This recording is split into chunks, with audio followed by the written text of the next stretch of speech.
Hey guys, Prey here, and this is Life Rewards Action Production Analysis.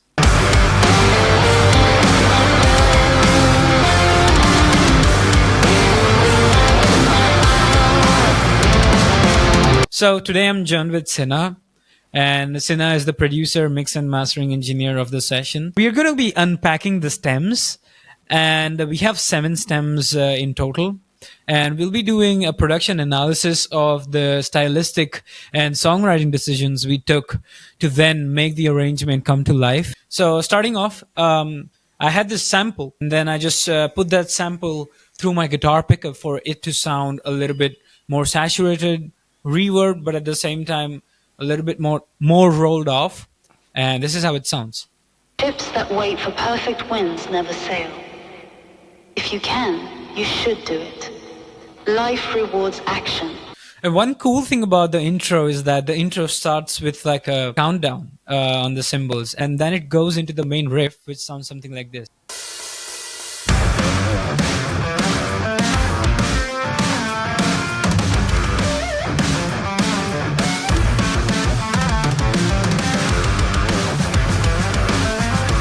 So Sina did the bass tracking on this song. As you can see, his bass sounds really awesome.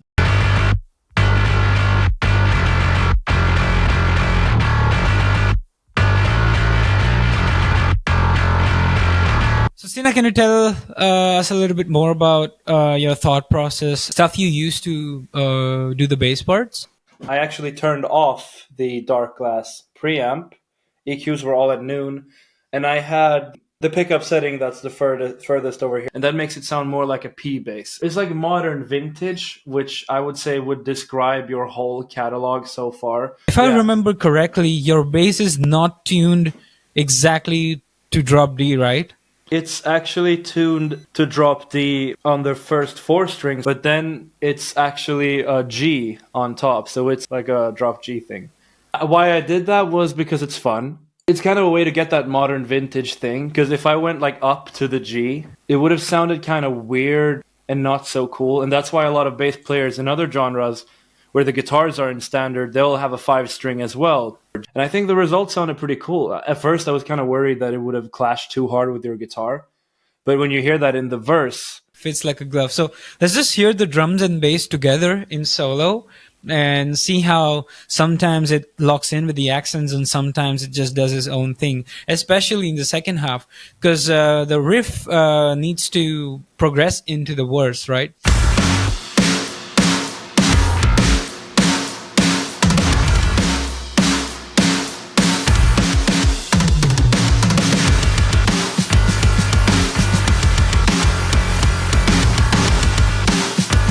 Main riff, I wanted it to sound like Adam D from Killswitch Engage, but paired with some old school instrumental guitar riffs, and together, like, I was able to get some squeals and stuff like that out of the guitars, and this is how that sounded.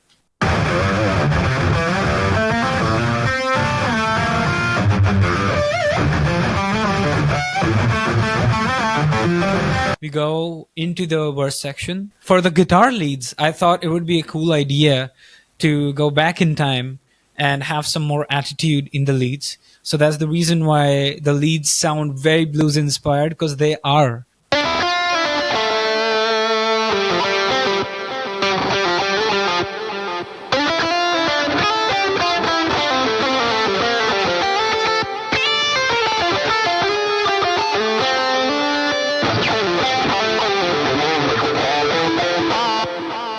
And there's a lot to unpack in the chorus.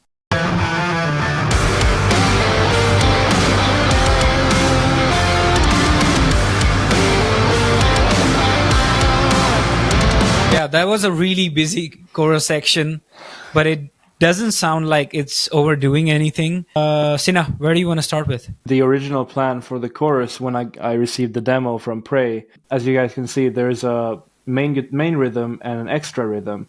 And if you could solo those two real quick.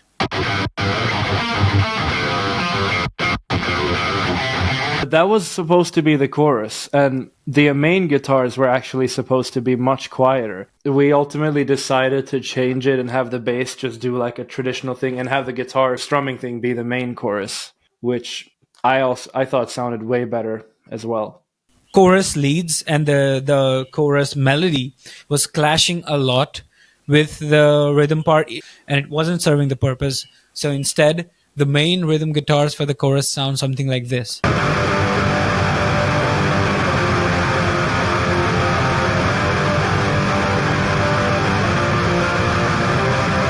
To top it all off, here we have the lead guitars and production layers. So for the lead guitar, the melody is very chorus centric, like chorus as an effect, very bridge pickup sort of lead to have more attitude and more bite to it.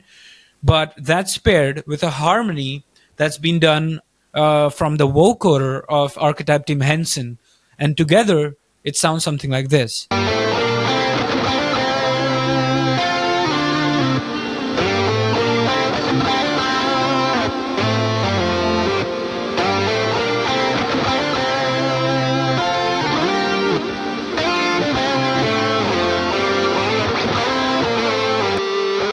If you're an instrumental artist and if you think why the chorus in your songs lose momentum, layering is the key.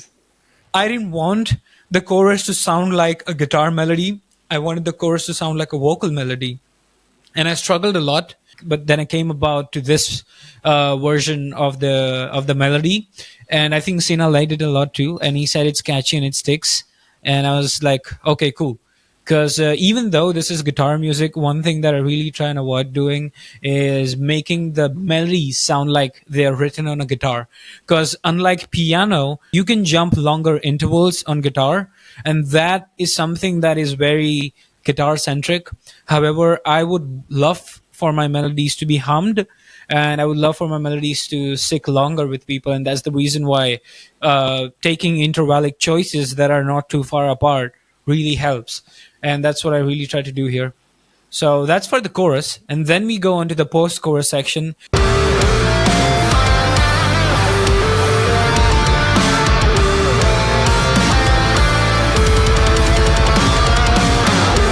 And let's go through it step by step. So this is what the drums are doing.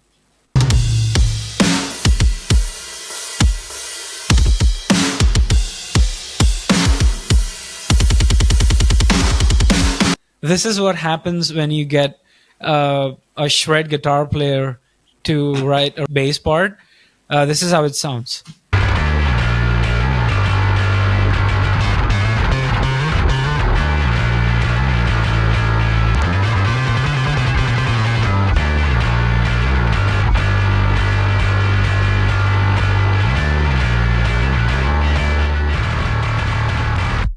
I remember, Sina, I told you that, dude, do whatever you want to do. I'm not gonna tell you anything.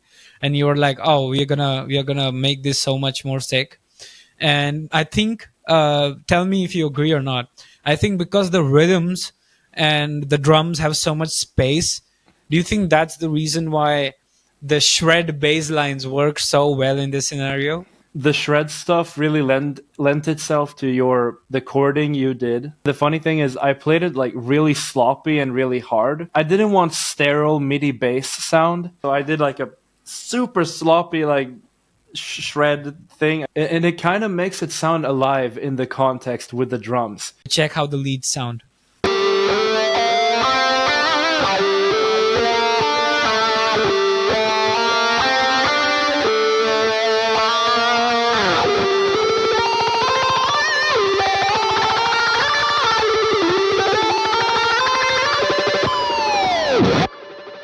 Sina, what wah pedal do you have?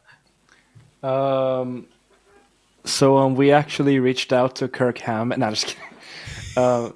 I have the regular Crybaby Dunlop wah, the basic The classic one. Yeah. When you have a main riff that comes back again, the instinctual thing to do is to have it exactly the same way, but that would then lose the section because the context in which it's been introduced in the start is different because in the start of the song, you need to create an anticipation. And once it's been established, it couldn't have the same energy in the same way.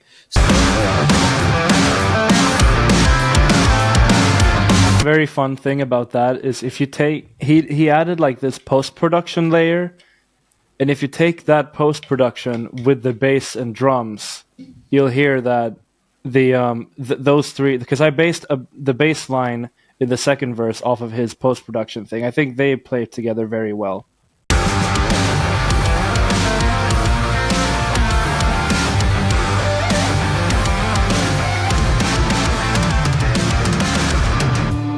It really opens it up a lot, which means that it's going to close later.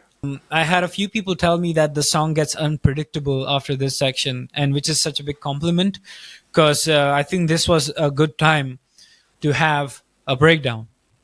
And a breakdown is only as good as its build-up. So how do we do a build-up into a breakdown? Let's start off with the drums, bass, and the rhythm guitars. And let's see what they're doing.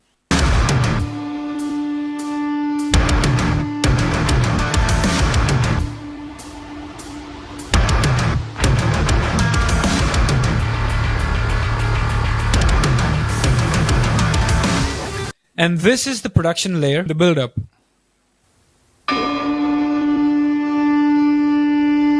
So if you're from India, you will instantly recognize what that is.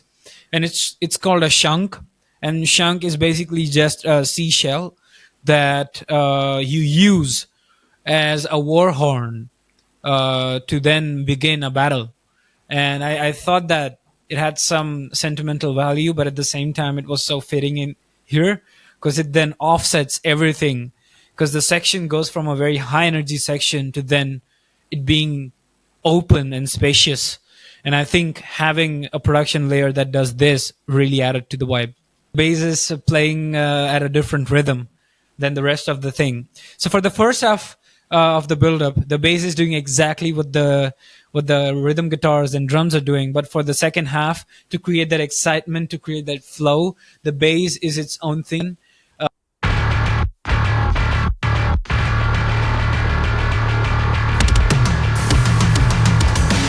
That really, really adds.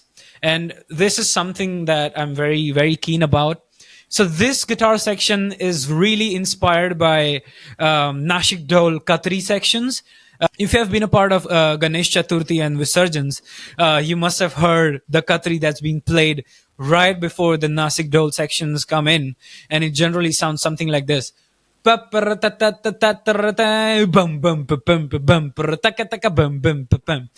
So what I did was, I was really inspired by that Khatri section that happens right before the entire ensemble comes in. And I did a lead version of that exact rhythmic passage. And it sounded something like this. And then, in my mind, this is where the ensemble comes in, which is the whole band and the breakdown. A lot of people even appreciate it, is that this is, despite it being in drop D, it sounds really heavy. So why do you think it sounds that heavy? I think context really adds a lot to like what sounds heavier. And I remember that we were joking around about doing the heaviest like breakdown ever. If we were to add like a deathcore Lorna Shore breakdown, or like a Thal triple drop D, like slow down audio Buster breakdown, it would have been like very cartoonish. We still said, okay, if we push this within the confines of it still being a song, but still pushing it further, the result was, okay, we land somewhere in 2008. I think it really works. And then afterwards, obviously, it goes more unhinged. But you can play it. So the breakdown has two parts. It's not just the same breakdown through and through. So first half of the breakdown is really which has like a lot of bite and a lot of attitude, and like, you know, something that really hits you in the face, and it sounds something like this.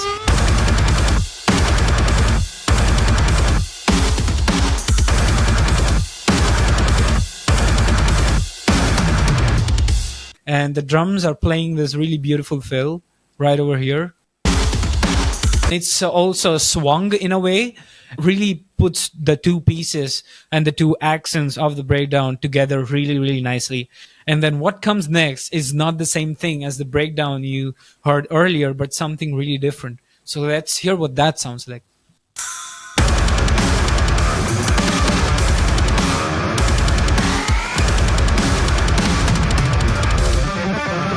Let's solo the guitars first.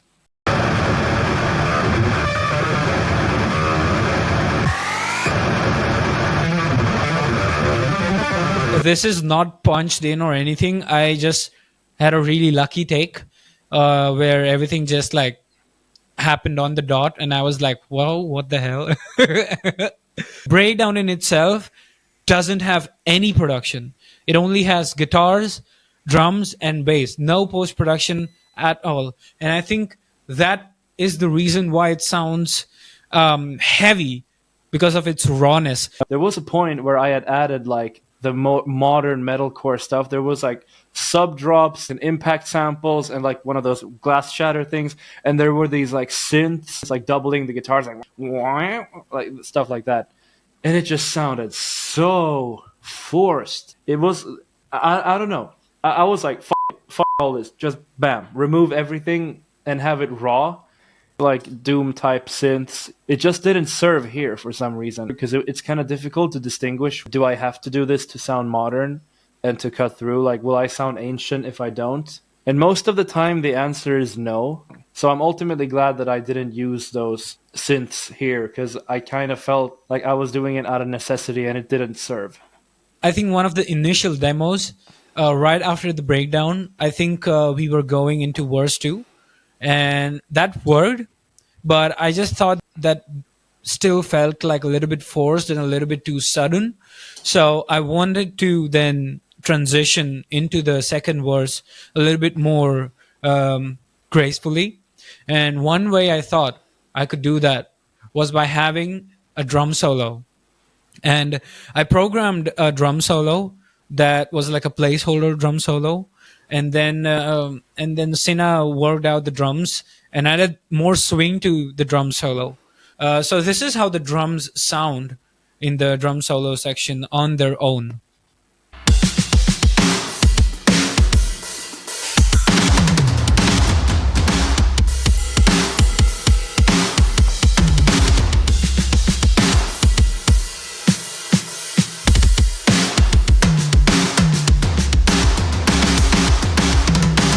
And this itself gave me the idea to then build the entire video around the concept of subconscious presenting and playing it as dance, because this section is very groovy, it's very swung, and it just makes you want to move. Do you want to talk about what the bass is doing? With it's just swung and kind of weird, and it has these switch up fills.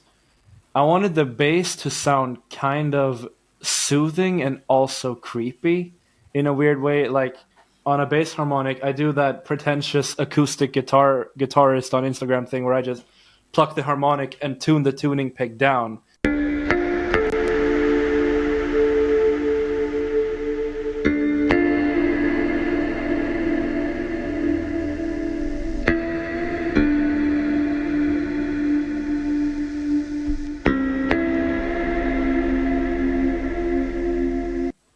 I don't think it would serve if the bass was like doing a so this was a pretty good thing I think we landed on together. And there's also an extra acoustic guitar doing like a little harmonic thing.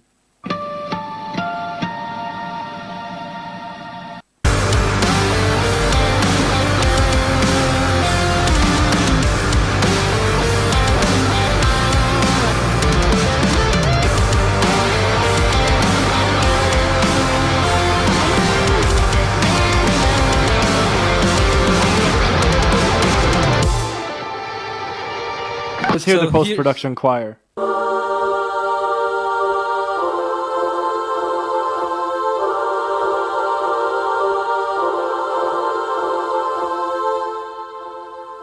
And there's that little like ho ho ho ho, some staccato stuff in going the background, on in which is like pretty fun. As the guitars in production, it sounded something like this, and you can really feel how it's expanding and like rising above.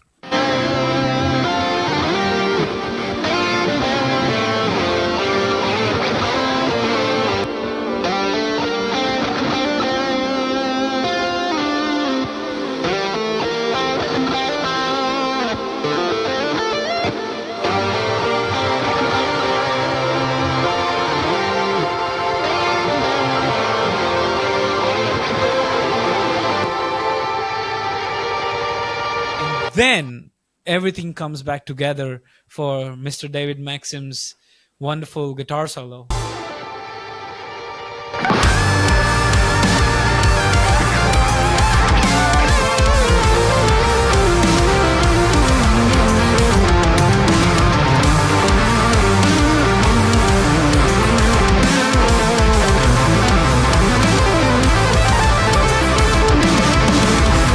I thought that this section was not sounding climatic enough.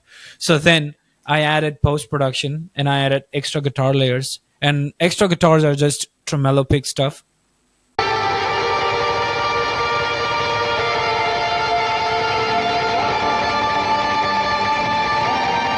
Prey has a lot of stuff in his rhythm section that like actually outlines the chord changes, which I think is a good thing. And as you can hear, David Maxim Micic, he's not confined by chord changes. He surfs on them like waves. And the tone is amazing as well. There's no gain at all. Like play the solo by itself.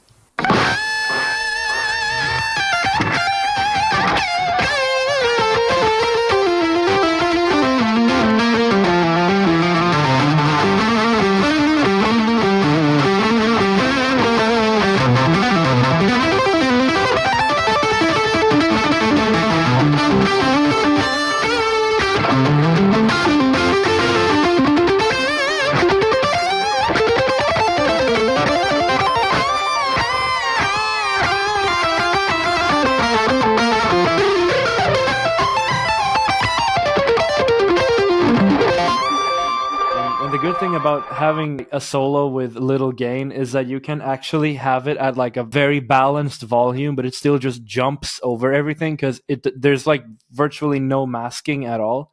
I had him on a call to discuss a little bit about the song, and what he told me was that signal chain. It's very straightforward. I have my trusty Friedman amplifier here, and because I'm kind of lazy to just like plug everything in and do all that kind of stuff, I've captured a bunch of NAM captures for it. So I have like maybe 15, 20 captures of all my favorite settings and all that.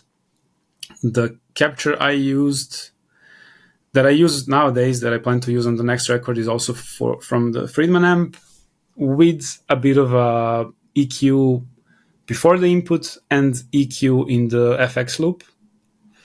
So that's pretty much what's going on amplifier-wise. And then I used one of my impulse responses from the latest Wintertone library. It's just like a vintage 30, the year 2001 or 2000, I'm not sure. But it's like a 16 ohm, so it's a bit brighter, which was very useful for your track because it's a bit, more on aggressive side, and your guitars are pretty bright, so I had to kind of fight that, a little bit. So that came in really handy using that impulse response. In terms of delays and reverbs, I just use whatever plugin comes up first when I type in reverb. that was the Life Rewards Action production analysis. Again, want to thank Sina for helping me produce this song. And I would love to hear from you about what you think of the song too. This song is like a very good example what prog should be, what good prog should be. Not saying prog should sound like this, but like the philosophy of it is that the song really builds. It's not salad. It builds upon itself, but it goes to all these different places and becomes unpredictable, but still retains a bit of like, this is a song. Your heart and your butt know when they want to dance and when they feel something. And key takeaways here would be build your songs. You can still be prog, but have a sense of continuity and more bass lines. Yeah, man. That was awesome. I hope you guys like the production analysis of Life Rewards Action, and let me know in the comments about stuff that you found interesting, and if you guys want to see more of this.